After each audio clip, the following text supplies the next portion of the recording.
सारा जय मसीह दी। ओके, आज मैं बात करने वाला हूं निकास के ऊपर, रास्ते के ऊपर, बचने के रास्ते के ऊपर बात करने वाला हूं। हम सब निकालेंगे पहला कुरिन्थियों अध्याय 10 वचन 13 में।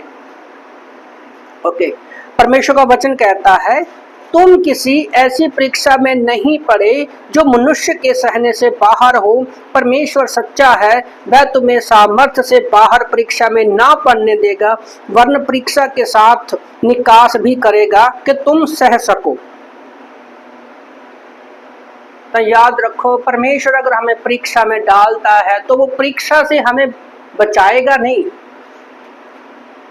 वो डायरेक्टली हमारी सहायता नहीं करेगा, बट इनडायरेक्टली सहायता करेगा।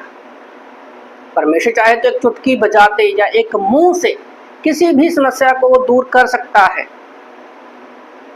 पर परमेश्वर उस परीक्षा में से हमें बाहर निकलने का रास्ता दिखाएगा।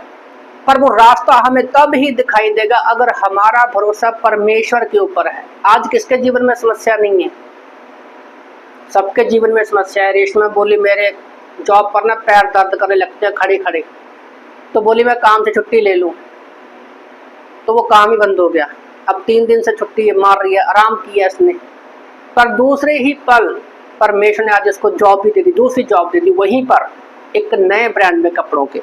ओके, तो परमेश्वर परीक्षा में हमारे लिए द्वार खोलता है अगर हम उसके ऊपर विश्वास रखते हैं। तो पहला पॉइंट क्या है? मानवीय परीक्षा में ईश्वर की निष्ठा। अगर परीक्षा है तो परमेश्वर चाहता है कि हम विश्वास के बारे में सीखें, और जो भी परमेश्वर उस परीक्षा में हमारे लिए योजना बनाएगा, हमें उस योजना पर भरोसा करना है आंख बंद कर, क्योंकि विश्वास देखी वस्तुओं का नहीं अनदेखी वस्तुओं का होता है। इब्रानी की किताब अध्याय 11 वचन 6 में, इब्रानी की किताब 1 में लिखा है कि विश्वास देखी वस्तुओं का नहीं अनदेखी वस्तुओं का होता है। 11:1 में ये लिखा, और 11:6 में लिखा है, इब्रानी 11:6 में, कि बिना विश्वास के परमेश्वर को खुश करना असंभव है। तो परमेश्वर परीक्षा में ये सिखाता है कि हम उसकी योजनाओं पर भरोसा करें, याद रखिए। ओके, और दूसरा पॉइंट क्या है? ईश्वरीय जीवन के परिणाम। अगर परमेश्वर का जीवन है, ओके, तो उसका हम परिणाम क्या है, उसका नतीजा क्या है, हम देखेंगे। तो यीशु मसीह हमारा नेता है। ओके, तो यहां पर परमेश्वर परीक्षा में हमें यह भी सिखाना चाहता है कि हम शारीरिक मुक्ति से हटकर, ओके, उसका जो गहरे मुद्दे हैं, आत्मिक मुद्दे हैं, हम उसके बारे में भी सोचें।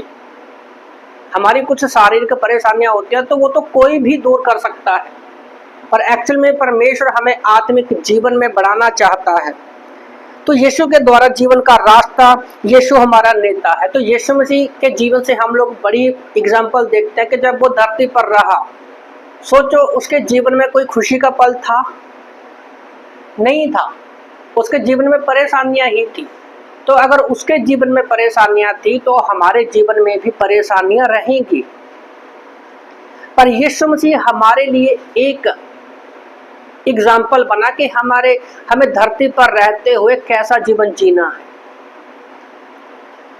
और आज धरती पर भी परमेश्वर ने अपने अगुओं को इसलिए रखा है। इब्रानी की किताब अध्याय 13 वचन 7 में भी परमेश्वर का वचन कहता है कि जो तुम्हारे अगुए थे, जिन्होंने तुम्हें परमेश्वर का वचन सुनाया, उन्हें स्मरण करो, ध्यान से उनके चाल चलन का अंत देखकर उनके विश्वास का अनुसरण करो। आज लोग पास्टरों को फॉलो करते हैं कि वो कैसे कपड़े पहनता है, कैसे प्रचार करता है, कैसे बालों का स्टाइल रखता है, कैसे प्रचार करने का स्टाइल है। पर यहाँ पर बाइबल साफ लिखी है कि उनके विश्वास का अनुसरण करो। विश्वास का, तो अगर एक पास्टर बना है, एक व्यक्ति आत्मिक जीवन में कामयाब है, तो उसका बाहरी रूप देखकर मत देखो वो कैसे बाइबल पढ़ता है, कैसे वो परमेश्वर के साथ इतना जुड़ा हुआ है। उसका आत्मिक जीवन को देखो और वो पूछो। जब तक आप किसी से पूछोगे नहीं, आप कभी भी उसका अनुसरण नहीं कर पाएंगे। आज जो कुछ भी मैं कर रहा हूँ, पढ़ रहा हूँ, बाइबल क्लासेस कर रहा हूँ, प्रचार कर रहा हूँ, मैं ऐसे नहीं, मैंने पास्टरों की लाइफ को देखा है। हमारे पास्टर काल थे, पास्टर काल सिल्वा, उसका जीवन था, भयानक बीमारी हुई, गले के नीचे सारा शरीर पैरालाइज था, पर फिर भी वो बंदा प्रचार करता था। तो उनके विश्वास का हमें अनुसरण करना है कि वो कैसे प्रभु में चलते हैं, कैसे स्टडी करते हैं। ओके, क्योंकि सीखने के लिए एक अगुवा जरूरी है। तो आज चर्च में परमेश्वर ने पास्टर को रखा है और हमारे जीवन में सबसे पहला अगुवा हमारा कौन है? यीशु मसीह है। और पवित्र आत्मा भी हमारा अगुवा है, वचन हमारा अगुवा है, जिससे हम क्या है, परमेश्वर के लोगों को देख सकते हैं और बहुत सारी समस्याओं से बाहर जा सकते हैं। तो परमेश्वर हमें बचने का रास्ता बताता है। यीशु मसीह के ऊपर कितनी समस्याएं, तो कैसे निकला वो? जब भी आपके जीवन में कोई समस्या आती है तो आप देखो कि अगर यीशु मसीह यहाँ पर होता तो वो क्या करता। इसी सोच के साथ हम बाहर निकल सकते हैं। तीसरा पॉइंट है तीर्थयात्री पहचान और आगे बढ़ने की गति। तो एक बार अगर हम परीक्षा से, समस्या से बाहर आ गए तो वापस जाने का कोई रास्ता नहीं है। ओके, एक बार हमने उद्धार पा लिया, क्या हम दोबारा नरक में जा सकते हैं? इम्पॉसिबल, नहीं जा सकते। एक बार बंदे की शादी हो गई तो क्या वो कह सकता है कि मैं कुंवारा हूं? नहीं कह सकता। एक बार हमने बचपन को क्रॉस कर लिया तो क्या कह सकते हैं कि हम बच्चे हैं? नहीं। तो एक बार हमने किसी भी प्रॉब्लम से बाहर आ गए तो पीछे जाने का कोई विचार नहीं है। उसी तरह से परमेश्वर ने हमें पापों से छुटकारा दे दिया है, हमारे लिए अपना लहू बहाया, क्रूस पर मारा गया, गाड़ा गया, जिंदा हो गया, ताकि हम उसके जैसा जीवन जिए। अब हम संसार के जैसे नहीं हैं। अफिसियों की किताब अध्याय 2 में लिखा कि पहले हम संसार की बातों पर चलते थे, अपने मन मर्जी करते थे, पर अभी हम अपनी मन मर्जी नहीं कर सकते। हमें परमेश्वर के अधीन होना है। ओके, तो अपने चरित्र को हमें दिन भर दिन क्या करना है? यीशु मसीह के जैसा बनाना है। उसके लिए चर्च आना जरूरी है, बाइबल पढ़ना जरूरी है, प्रार्थना जरूरी है, आत्मिक लोगों के साथ संगति जरूरी है। इब्रानी की किताब अध्याय 11 वचन 15 में कहता है, जिस देश में से वह निकल आए, यदि उसकी शुद्धि करते तो उसे लौट जाने का अवसर था। यहाँ पर निर्गमन की किताब के बारे में बताया गया है कि कैसे जब इजरायली लोग मिस्र में बढ़ गए थे, उनके ऊपर अत्याचार करना शुरू कर दिया राजा फिरौन ने, तो कैसे मूसा को परमेश्वर ने अगुवाई के लिए चुना। जब उन्होंने परमेश्वर को पुकारा कि प्रभु हमें इस समस्या से बाहर निकाल, परमेश्वर ने उनकी प्रार्थनाओं को सुना और उनको बाहर निकाला। तो यहाँ पर वो वचन कहता है 10 विपत्तियां आई। अब एक पासे क्या, एक तरफ क्या है, पीछे मिस्र की सेना है और आगे लाल समुद्र है। अब समुद्र को कैसे पार करें, दरिया को कैसे पार करें? इम्पॉसिबल था। तो जैसा हमने स्टार्टिंग में पढ़ा कि परमेश्वर परीक्षा में भी हमारे लिए बचने का रास्ता निकालते हैं। तो परमेश्वर पर निर्गमन 13 में, 14 में, पता 13-14 अध्याय में देखना, तो मूसा ने क्या कहा कि शांत रहो, चुपचाप रहो, परमेश्वर के उद्धार के काम को देखो।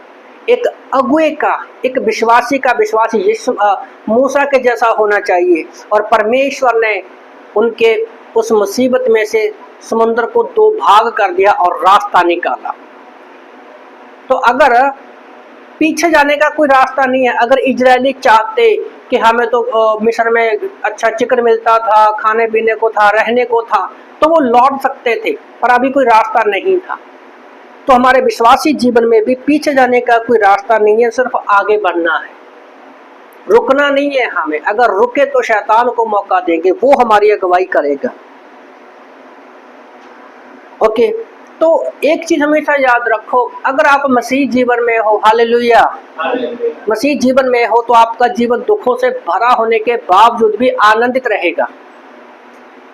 ये एक अलग लेवल का ही है कि दुखों से भरा हुआ भी आपका जीवन आनंद में रहेगा, आत्मिक आनंद रहेगा आपको। भजन संहिता 34:19 में परमेश्वर का वचन कहता है, धर्मी पर बहुत सी विपत्तियां तो पड़ती हैं, परंतु यहोवा उन सबको मुक्त करता है। बाइबल कोई भी झूठी आशा नहीं देती कि अगर तुम यीशु मसीह पर विश्वास करोगे तुम्हारा जीवन बड़ा अच्छा होगा। एक बार हमारे पास्टर से किसी स्टूडेंट ने पूछा, पास्टर जी अगर मैंने 3 साल का बाइबल कॉलेज कर लिया तो मुझे क्या मिलेगा? पास्टर ने क्रूस की तरफ इशारा करते बोला, भाई तुझे क्रूस मिलेगा, तुझे मरने के लिए हम बाहर भेजेंगे। उसको लगा था मैं बाइबल कॉलेज करूंगा, पास्टर बनूंगा, अच्छी सैलरी मिलेगी, अच्छी कलीसिया मिलेगी। हमारे चर्च में ऐसा नहीं है। तो बाइबल कहीं पर भी हमें ये नहीं कहती कि अगर तुम मसीह में हो तुम पर दुख नहीं आएगा। मत्ती 5:10-11 में भी लिखा है कि अगर लोग तुम्हारा विरोध करें, सताव करें, तो तुम आनंदित होना, क्योंकि तुम्हारे लिए स्वर्ग में बड़ा फल है। ओके, तो याद रखो बाइबल में बहुत सारे वचन हैं जहां पर लिखा है कि जैसे मुझे सताया गया तुम्हें भी सताया जाएगा, और हमें दुखों को उठाते हुए हम लोग स्वर्ग में पहुंचेंगे। तो हमें जो असली आनंद मिलना है, असली इनाम मिलना है, वो हमें स्वर्ग में मिलेगा। ओके, तो याद रखो जैसे हमने यहाँ पर देखा कि जीवन में समस्याएं रहेंगी, पर उसमें परमेश्वर हमें बचने का रास्ता दिखाता है, और वो रास्ता हम तब ही देख पाएंगे अगर हम परमेश्वर पर विश्वास करते हैं, हम चर्च में बने हुए हैं। ओके, तो बस उस रास्ते को आप तब ही देख पाओगे। आमीन। आइए प्रार्थना करते हैं। प्रभु धन्यवाद करते समय के लिए, धन्यवाद प्रभु जी, आप हमें संसार की मुसीबत से बचाने के लिए इस धरती पर आए, क्रूस पर मारे गए और 3 दिन के बाद मुर्दों में से जिंदा हो गए। मैं प्रार्थना करता हूँ प्रभु आप हमारे मन को, हृदयों को खोले प्रभु जी, कि हम तेरे उस अद्भुत रास्ते को देख सके प्रभु, जो आपने हमें बचाने के लिए रखा है। हमें अपने प्रेम से, दया से, शांति से भर दे परमेश्वर, कि हम उसमें चल सके प्रभु।